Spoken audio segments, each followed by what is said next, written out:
I must say, I think it's cruel and unfair that you had me go last after all these brilliant people. And maybe you may say that that is a bit of imposter syndrome, and I say you're right. All right, well, let's get started here. It's me right before lunch, so let's get into this thing here. Fun fact, here's one you could take to the bar with you. Fun fact. For centuries, the global GDP was practically zero. For centuries, right? Which basically means there was very little consumption, very little transaction happening. That was until the 16th century when Queen Elizabeth said, we can change this. And she used consumption as a form of aggrandizement, as a form of power, where royalty had all the wealth, nobility had a little bit more, and then there were peasants at the bottom. And the idea here is that the people at the bottom will look up to the people at the top and aspire for that and do whatever is possible to get at that. And that kept royalty at the top, nobility at the bottom, nobility in the middle, and the peasants at the bottom. And the whole idea of this thing here was that to consume meant that you had power. And people want to go after that very thing as well. And what it tells us is that consumption has very little to do with their functional and utilitarian benefit, but more so to do with the psychological and social needs that it fulfills. And this thing got exacerbated when you get to the Industrial Revolution, and so is the same today. The brands and branded products that we consume, especially conspicuously, they act more like identity projects than they are their utility need, right? We use them to project to the world who we are and how we want to be seen. So we don't consume because of what things are, we consume because of who we are. And who are we? We are byproducts of our cultural subscription. This is the collection, the system of expectations and conventions of people like me.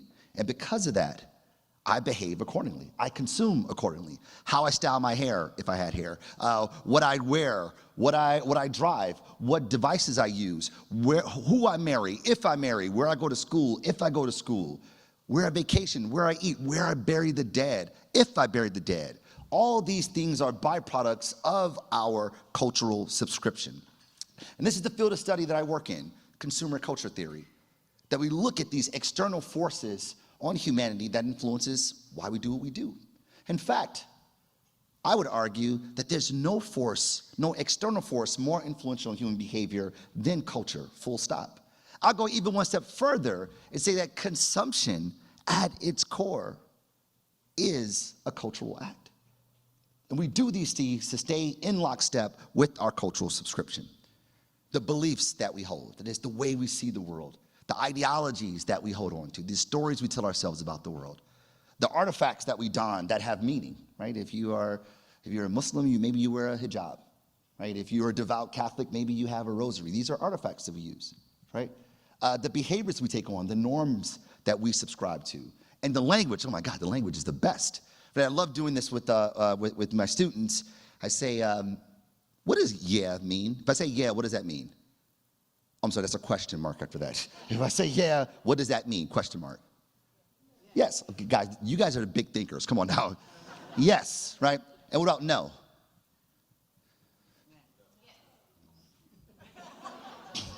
The word no means what? No. What about no yeah? Yeah, it means yes, right? And what about yeah, no? Right, what about no yeah, no?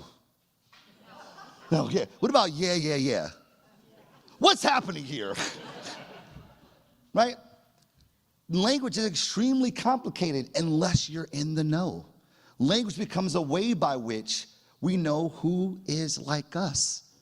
And culture moves forward on the basis of one simple question. Do people like me do something like this? The answer is yes, I do it. The answer is no, I don't. And it governs our behavior. The hundreds of thousands of decisions we make on a day-to-day basis are driven by our cultural subscription. And the only way to know that is to know that. And that requires great proximity to the people that we want to engage, the people that we want to buy, to vote, to subscribe, to download, to recycle, or whatever the case may be. This requires having great proximity. And this, I believe, is the paradox, that we have more information on people than ever before, reams and reams and reams and reams of data. right? The acquisition of data over time has increased exponentially, but our ability to really understand people has only grown marginally. Why is that? Because we mistake information for intimacy. We think because we have information on people that we know who you are, and those two things are not analogous.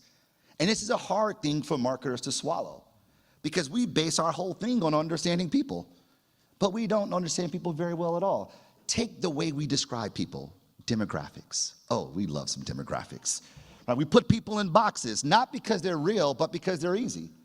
Right? Your age, your race, your gender, household income, geography, you must do a certain thing because of the boxes we put there. Let's try another exercise. I don't know if this is going to work because you guys are failing me right now. Deborah drives a minivan. Does Deborah have kids? Yep, yeah. Do her kids play a sport? Yeah, what sport do they play? Soccer, right, yeah. And where does Deborah live? Now, you guys are the smartest people in the world right now. I gave you one data point about Deborah. You mapped out her entire life. But this is what we do all the time, right? Deborah drives a minivan. She must have kids, and she must live in a cul-de-sac because they play soccer. All women love to shop, right? My MBA students are always like, all guys are dogs. It's like, no, your boyfriend's a dog.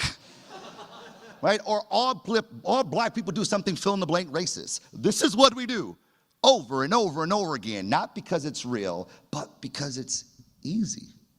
We don't know people. Now, take my demography, for instance. I'm 44 years old. I am African American, if you hadn't noticed. Born and raised in Detroit, holla. Went to public schools my entire life. Now, if a marketer saw that on a brief, they say, oh, he must do this, that, and the third, because that's just what those kind of people do. It sounds racist for me to say it out loud, but that's exactly what we do as marketers, leaders, entrepreneurs, and idea generators. We have to understand people better. W.E.B. Du Bois puts it this way: herein lies the tragedy of the age. Not that men are poor, because we all know something about poverty. Not that men are wicked, because what is good? Nay, that we know so little about mankind. We don't know people. And when we don't know people, our ability to get people to move decreases drastically. And that's what gets me up in the morning. How might we better understand people? As a business person, think about this, that I can increase my likelihood of influencing behavior. And as a marketer, that's my job, to get people to move. So knowing people better helps my career. That's great. But when I know people better, I'm actually a better human being. Right? Society is better when we know people a little bit better. And third, it helps us be much more empathetic. Helps us understand each other, helps us get along a little bit better than we normally would. And that, I think, is a big idea worth talking about. And that's why I wrote a book called For the Culture: The Power Behind What We Buy, What We Do, and Who We Want to Be. It's my first book, comes out on May 2nd, it's like a week and a half. Good night.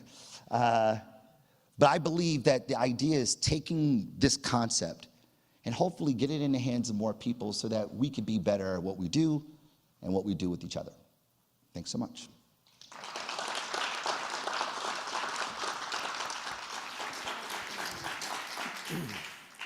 I have to give credit to Des, because the academic was really well trained. You had even more time. So let's pick up a little bit on Sheena's marvelous work, where she's interested in helping equip people to make better decisions. How can an individual become more aware of the cultural factors that are influencing their consumption choices? I tell my clients, just like I tell my students, that we should think like comedians, because they're the best at this. Comedians, they observe people.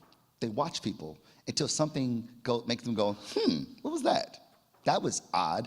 That was peculiar. That was something I did not expect.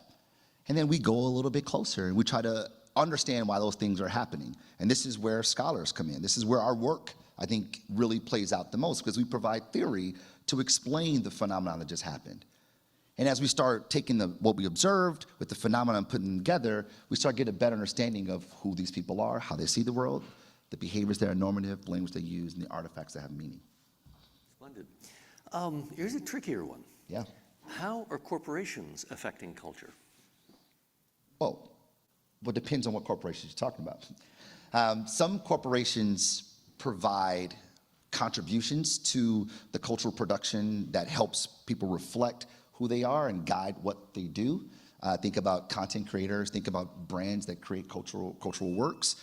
Some are just creating exogenous shocks to the system that the community looks at and discusses and negotiates and constructs meaning.